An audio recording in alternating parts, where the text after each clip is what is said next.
Parar ele, não para ele. Quanto mais pagar? É normal. Quanto mais gasolina? A cidade boa, aliás. Deixa eu pensar. Tu vai parar ele. Não sei, velho. Você viu que ele não tava respondendo? Não tava respondendo.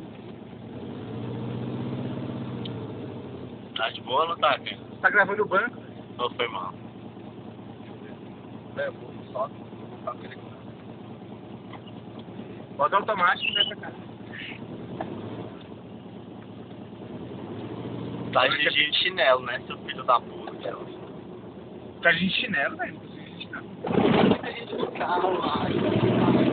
É, quer descer, velho? A gente desce.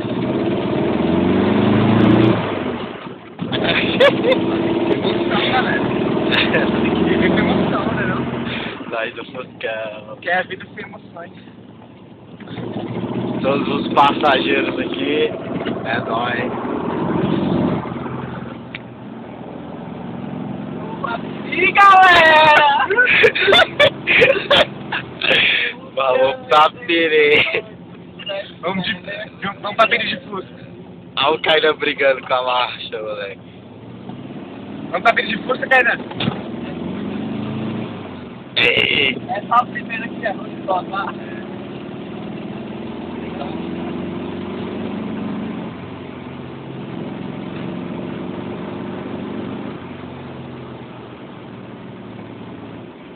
Vai fazer um gasto? Opa. Oxe, eu faço toda vez que eu vou embora. Volto pra L2, né? Pra pegar o inventário. Vai, velho. Pega o inventário também. É. Bem que é melhor subir, né? Já sai na cara do parque. Ah, mas eu não pego o parque, não. É, aqui tu pode ir. Aí, Kainan ultrapassando o crossbar.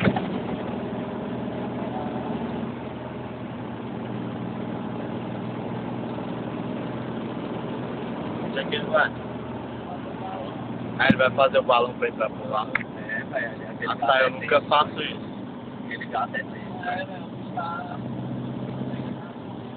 É, eu boto fé.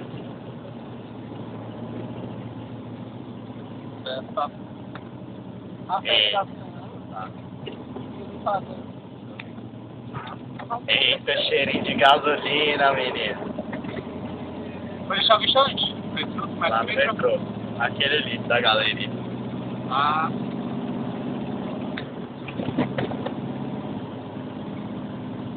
Eita, pô. Tá bem. Essa Essa primeira bomba aqui, ó. É, tá de boa. Só para aí.